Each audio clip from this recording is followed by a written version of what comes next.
Makasih buat driver dan campersnya.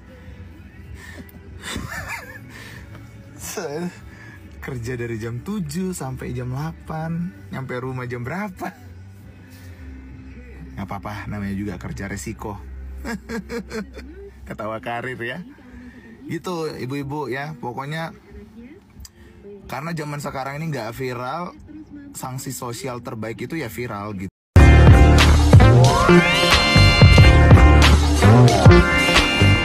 Gitu loh.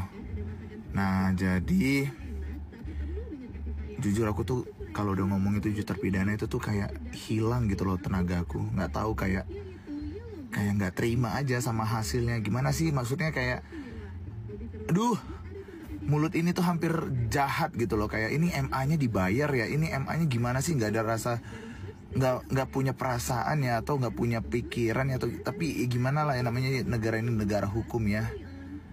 Jadi 2 hari koma, astaga.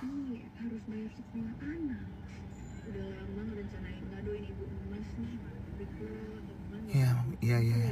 Itu dong aku bunda-bunda tolong DM ke aku di Instagram ataupun di TikTok, terserah, nggak apa-apa. Nama bapak yang orang tua terpidana yang hari ini masih koma itu, kalau ada fotonya boleh kirim ke aku, nanti aku minta izin untuk diposting juga fotonya supaya kita sama-sama ngebantu lagi untuk ngeviralin lagi nih kasus. Karena jujur di TV One belum ada permintaan untuk live tentang kasus Vina, walaupun memang kemarin itu tuh yang waktu keputusan MA dibatalkan itu TV One udah bantu bus Pak Sanos. Oh iya. Tapi jujur aku tuh kalau udah ngomongin 7 terpidana, apalagi 7 terpidana itu tuh otomatis ke keluarga dan orang tua. Makanya konten aku sebelumnya itu tuh aku bilang bagian mana nasib keluarga orang tua 7 terpidana ini. Karena memang aduh gila, sampai habis-habisan, rumahnya habis, harta bendanya udah habis tapi masih ngutang, anggota keluarganya belum bebas. Ini sekarang almarhum Ibu Sairo sudah meninggal dunia. Ini namanya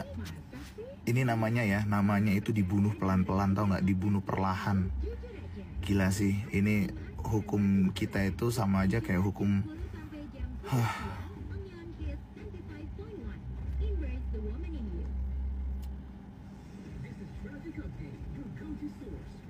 harusnya hukum itu untuk mentertibkan ya, tapi hukum sekarang malah membunuh masyarakat kecil secara perlahan sih.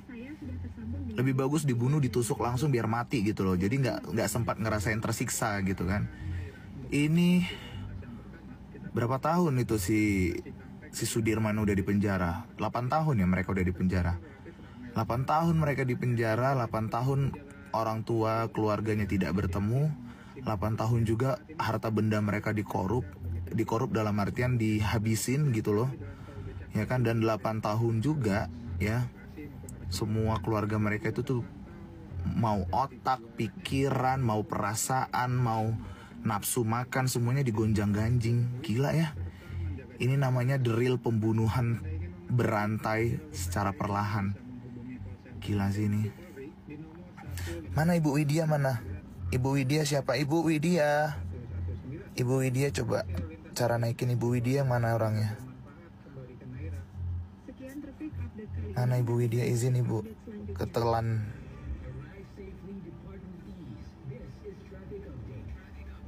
Ibu Widya yang mana? Ibu Widya mana? Ibu Widya. Ini aku lagi nyari-nyari nama TikToknya apa. Widya.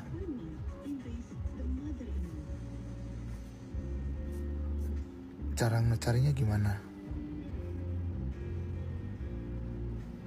Ada yang jalan kaki dari Jepara mau ke Jepara menuntut keadilan.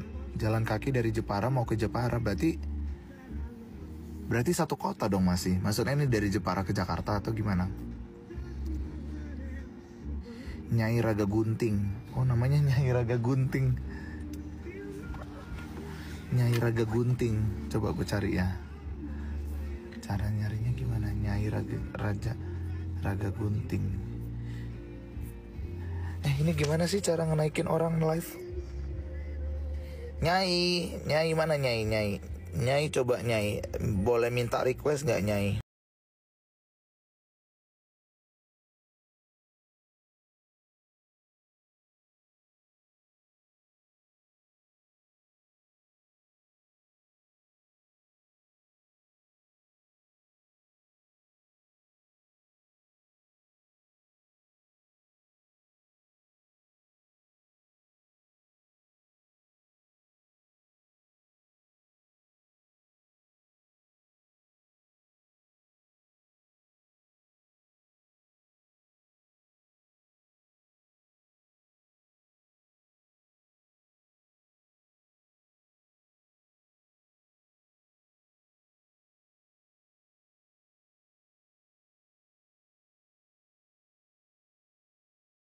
Mama, bunda-bunda Pak Prabowo itu posisinya sekarang lagi ada di Mesir.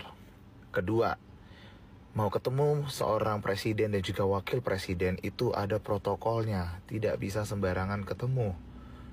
Ketiga, kita boleh kesal, kita boleh nggak terima, kita boleh ini, tapi kita juga jangan sampai mikirin ke sini karena pertama, jalan dari Jepara sampai ke Jakarta, tapi kalau hasilnya nihil, itu percuma. Makanya aku sudah bilang dari awal ya, teman-teman relawan 7 terpidana ya, coba lakukan komunikasi dulu. Dengan siapa? Dengan Kang Deddy Mulyadi. Ya kan? Lakukan. Jadi supaya dapat arahannya itu jelas. Kenapa ke Kang Deddy? Kang Deddy ini kan juga istilahnya punya relasi dengan baik dengan Pak Prabowo Subianto, Presiden Republik Indonesia.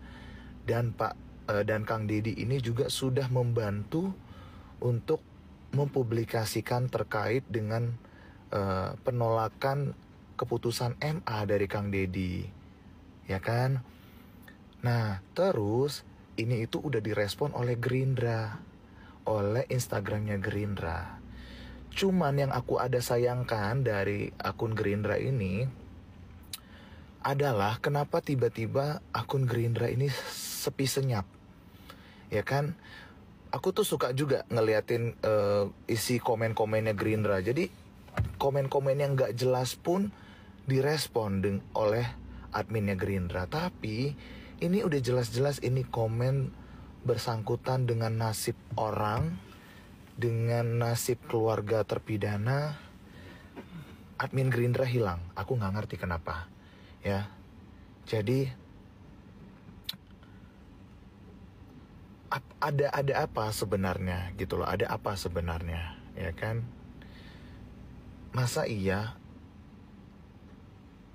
ketika masyarakat komen hal-hal yang menurut aku tuh sebenarnya nggak penting-penting banget ya. Contoh kayak, Mindra, aku kangen sama dia, boleh nggak suami orang jadi milik? Kan itu nggak penting gitu kan, tapi direspon. Ya mungkin kalau kesan atau tujuan itu sebagai lucu-lucuan atau seru-seruan sih, ya menurut aku harus seimbang lah dengan, atau bukan seimbang malah, yang namanya nasib orang ini kan harus lebih diperhatikan gitu kan.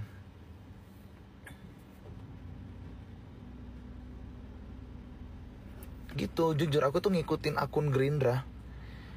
Dari akun Gerindra itu tuh mulai menjadi perhatian, sorotan, karena respon-respon yang lucu, jenaka ya, menghibur. Ya oke lah, itu sebagai hiburan aku anggap. Tapi kan ini kan hasil MA ini kan juga bukan jadi lucu-lucuan gitu loh, ya kan? Ini hasil MA ini tuh berkaitan dengan nasib orang, nasib 7 terpidana, nasib keluarganya. Masa ya nggak tahu ya, mungkin aku berpositif thinking. Mungkin admin Gerindra atau pihak Gerindra atau di bawah semua naungannya Presiden Republik Indonesia Pak Prabowo Subianto ini sedang coba untuk mengusut kasus ini tuh secara diam-diam. Aku berpikirnya positive thinking aja gitu ya. Tapi ya cobalah kita sebagai masyarakat ini tuh dikasih tanda-tanda gitu loh, dikasih sinyal positif juga bahwasannya kasus ini itu juga akan menjadi perhatian, bukan yang tiba-tiba hilang. Dan kalaupun misalnya ini tidak direspon sama Gerindra, ya salah satu caranya adalah ramekan VT-VT berupa tulisan gitu kan, langsung aja tag admin Gerindra, tag Prabowo Subianto, Pak Presiden gitu kan. Kalau perlu kasih tuh foto-foto 7 terpidana mukanya yang dibabak belur ya kan.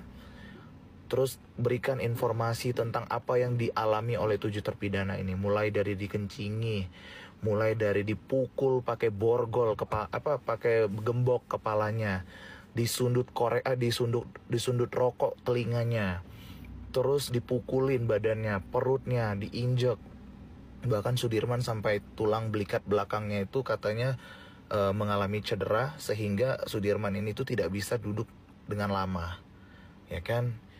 Kasih informasi itu. Mungkin admin-admin Gerindra ini itu nggak tahu apa yang 7 terpidana ini alami, ya kan. Cerita mereka bagaimana ternyata mereka ini itu cuman by telepon gitu kan, tolong ketemu kita di sini, dan mereka datang ternyata itu sistemnya jebakan, ya kan. Jadi aneh aja gitu loh. Masa iya temannya telepon, dari si A telepon si B-nya datang, terus si A dan si B ditangkap, dijadikan tersangka, dipenjara seumur hidup. Lah, aneh banget, ya kan? Aku tuh udah dengar semua ceritanya dari keluarganya, dari orang tuanya. Ya kan, aku nggak mungkin berani ngomong kayak gini itu kalau aku tidak tahu cerita yang terjadi dari orang tuanya. Bahkan ada yang anaknya baru pulang ke rumah, ya kan, terus nggak lama kemudian ditelepon temannya, disuruh datang ke depan SMP 11 ya, SMP 11 atau SMP atau SMA itu, pokoknya ada 11-11-nya, ya kan. Nah di SMP 11 ternyata mereka agak berjalan, ditangkapnya malah agak kesana dikit dari SMP 11 itu. Mereka nggak ngapa-ngapain ditangkap, padahal gara-gara temennya minta tolong disuruh datang doang. Jadi ini aneh aja. Kalau seandainya ya dari cerita pihak keluarga ini itu benar ya, karena di tahun 2016 kan kejadiannya, menurut aku ini harus ada konsekuensi. Pertama, konsekuensi pemecatan untuk keputusan MA, ya, itu. Mau apapun ceritanya pemecatan, karena pertama sudah menghilangkan nyawa orang, ya kan. Kedua, ini terjadinya, pertama memperbaiki nama baik mereka semua, ya kan. Terus penyiksaan yang dialami, menurut aku kalau cuman pemecatan MA doang sih, kalau misalnya terbukti bersalah ya, maksudnya keputusannya salah gitu, menurut aku kalau cuman sekedar pemecatan MA sih nggak adil. Harus ada ganti rugi, ganti secara material, artinya bayar semua kerugian, semua keluarga yang sudah menghutang itu dibayar semuanya, ya kan.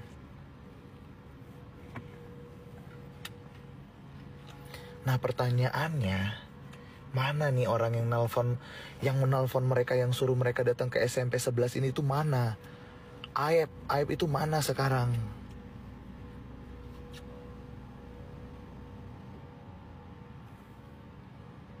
Gitu loh. Aib Ninggoy. Iya sih. Kalau seandainya ya, ini kan istilahnya kita bilang kunci dari kasus Vina 2016 ini kan aib ya. Kalau dari cerita dan informasinya ya. Terus kalau misalnya nih pihak kepolisian mau jahat aja, mau tutup kasus ini dengan fix 7 terpidana ini harus tetap menjalani hukuman penjara, ya aib itu dibunuh, ya kan. Selesai, hilang semuanya. Hilang saksinya, hilang buktinya, aib dibunuh. Gitu. Itu cara pihak pihak nggak tahu lah, apakah pihak Rudiana atau pihak polisi, aku nggak tahu ya. Aibnya dibunuh, hilang kasus ini. Itu 7 terpidana, kita nggak bisa ngapa-ngapain lagi. Mau kita bilang ke Pak Prabowo mau apa kalau aibnya hilang semua. Serius. Jadi ini ya kuncinya itu adalah aib. Ya kan yang informasinya kan yang nelfon itu katanya kan gara-gara dipanggil, aibnya kemana. Bahkan terakhir itu tuh siapa, Dede ya. Dede itu tuh siap menggantikan posisinya. Itu kan sempat ngasih video statement juga kan Dedenya dengan hasil keputusan MA. Ya kan? Nah, yang menjadi pertanyaan aku adalah ternyata ada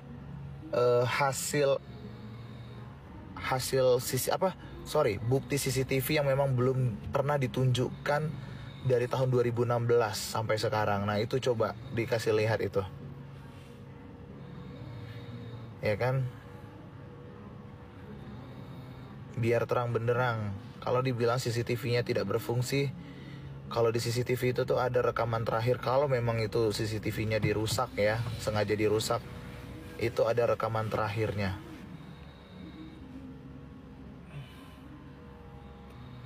Kalau dibilang CCTV-nya hilang, itu fix berarti emang direncanakan. Ini adalah pembunuhan berencana. Bukan pembunuhan, apa ya namanya ya. Iya pembunuhan sih, walaupun belum meninggal ya. Tapi kan istilahnya kan ini direncanakan.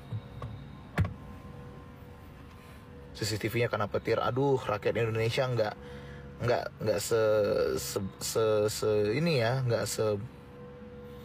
apa ya menurut aku ya. Rakyat Indonesia itu tuh nggak gampang kamu bisa tipu lah. Kesambar petir lah, hilang lah apa segala macam, nggak ada. Kalau hilang itu ini contoh, kalau saya di pekerjaan saya menghilangkan sesuatu nih, saya menghilangkan kamera misalnya, saya di kantor pasti di BAP. Itu hilangnya bagaimana kronologinya? Tolong, kalau memang misalnya CCTV-nya hilang, tolong kronologinya dijabarkan, ditunjukkan bukti kronologinya, ya kan? CCTV-nya saya pegang CCTV-nya saya pegang di hari Kamis tanggal segini jam segini. Kemudian CCTV itu tuh saya masukkan ke dalam tas. Kemudian di jam segini saya lagi makan siang misalnya di rumah makan Padang. Nah, di rumah makan Padang saya pesan makanan ini, pas saya balik ke meja saya hilang. Itu namanya kronologi. Jadi kalau pihak kepolisian mengatakan bahwasannya CCTV-nya hilang, tolong kronologinya seperti apa. Ya kan? Harus jelas. Gitu. Aib berada di lunak. Lunak itu apa? Kasus direncanakan yang pasti. Iya, makanya aku bilang siap. Leo hati-hati kalau ngomong ya. Bukan lebih kepada banyak yang menjanggal di pikiran kita, di pikiran saya pribadi, yang membuat menurut saya itu tidak bisa diterima secara akal logika gitu loh. Paham nggak? Mulai dari hasil keputusan itu tidak bisa diterima. Karena waktu sidang pun saya ngikutin sidangnya gitu loh. Saya dengerin sidangnya seperti apa, kronologinya seperti apa, dan bahkan itu udah banyak sekali di TikTok, di Instagram itu udah banyak sekali gitu kan. Kronologi yang diceritakan, yang dijabarkan oleh 7 terpidana itu tuh udah banyak banget, udah jelas. Dan bahkan satu dengan yang lain itu saling berkaitan, ya kan? Penjelasan 7 terpidana itu tuh semuanya saling berkaitan gitu loh. Jadi menurut aku kecil sekali kalau 7 terpidana ini tuh berbohong. Ya, kecil sekali.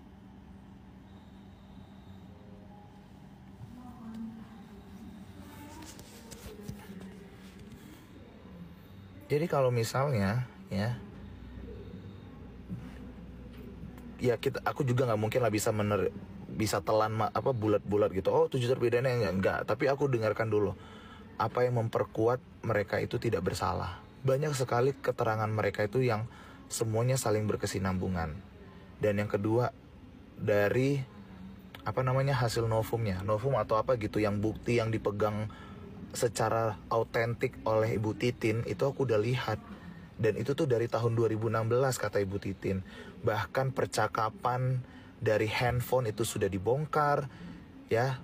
Bahkan ada percakapan siapa gitu yang bilang kayak dia nitip beli pentol atau apa gitu loh. Tidak ada percakapan yang mereka ini bakal rencana dibunuh, mereka ini diikutin, mereka ini dikejar-kejar oleh geng motor. Itu tidak ada. Tidak ada percakapan itu. Yang percakapan di tahun 2016 dari handphonenya Vina itu tidak ada yang mengatakan mereka dikuntit, mereka diikutin misalnya gitu kan, mereka diancam, mereka mau dibunuh, mereka mau dijebak sama.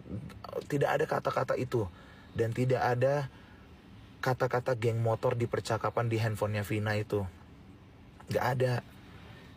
Gitu loh. Jadi itu film. Dan sekali lagi, kalau namanya film itu kan konsepnya harus membuat cerita itu berbunga-bunga ya. Karena supaya apa? Supaya laku.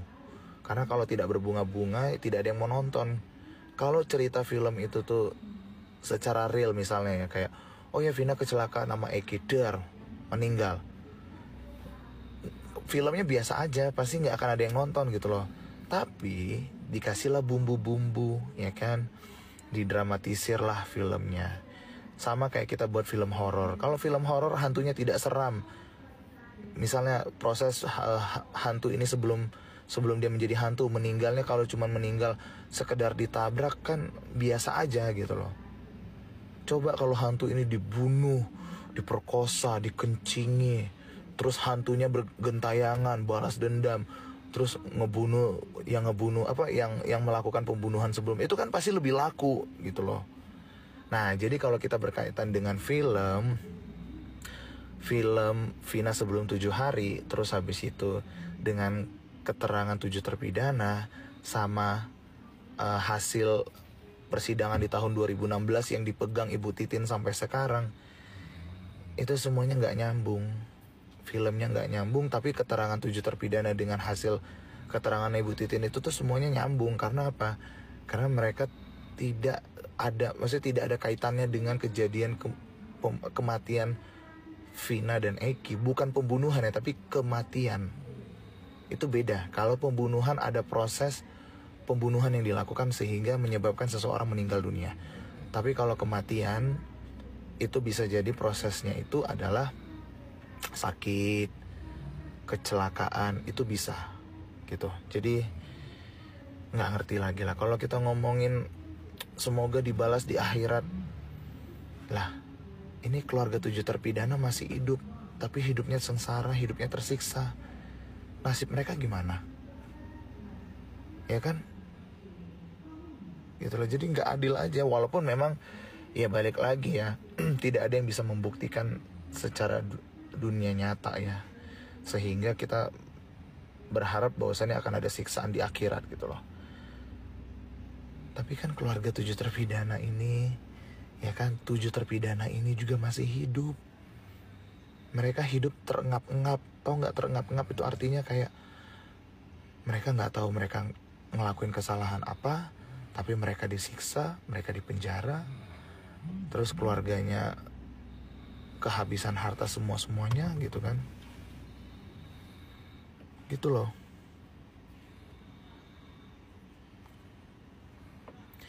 Jadi tolong banget, salah satu langkah yang dilakukan Saka Tatal dengan Sumpah Pocong itu ternyata nggak diterima lah. Bukan nggak diterima, maksudnya adalah Ibtu Rudiannya tidak datang, tidak hadir, ya kan? Harusnya sih kalau misalnya beliau ngerasa benar ya, beliau benar lah ya tidak ngelakuin itu, ya udah, apa salahnya kan? Gitu loh. Nggak ada yang salah. Karena memang itu banyak saksi, bahkan masyarakat juga menyaksikan. Bukan hanya masyarakat, disebarkan seluruh masyarakat Indonesia, bahkan bukan hanya masyarakat Cirebon, tapi seluruh masyarakat Indonesia. Ya kan? Kalau misalnya dia ngerasa dengan cara Sumpah Pocong itu tuh terlalu berat, coba lakukan mediasi. Tapi kan ini tidak ada upaya melakukan mediasi. Mau live bang? belum. Jam berapa sih? Nunggu teleponnya. Jam 3:10 sih.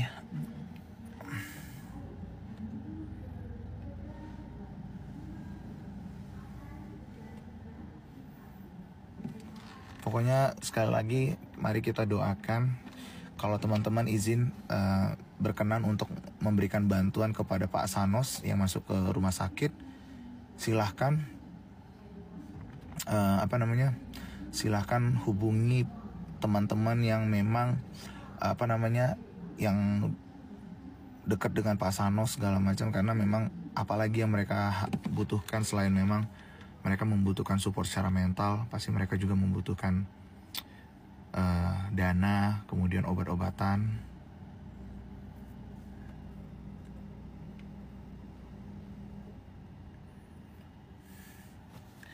Gitu. Pucat amat bang katanya. Oh iya. Mungkin karena dari sini kali ya.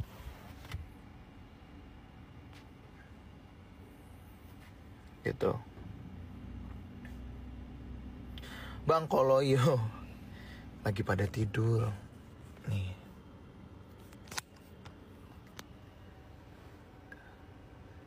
Tidur. Jadi suaranya harus kecil-kecil. Enggak loyo, cuman lagi tidur aja. Klimis kok, ini klimis tuh. Jerawat ya bang? Enggak, ini itu kalau kumis mau numbuh itu pasti kayak gini. Bang, gue udah telepon bang. Halo. Halo Leo. Yes. Yuk, siapin buat live. Oke. Kasih aku waktu 2 menit bang. Oke, jadi nggak dimatiin ya? Matiin aja. Nanti aku. Matiin aja, oke. Iya, siap. Thank you.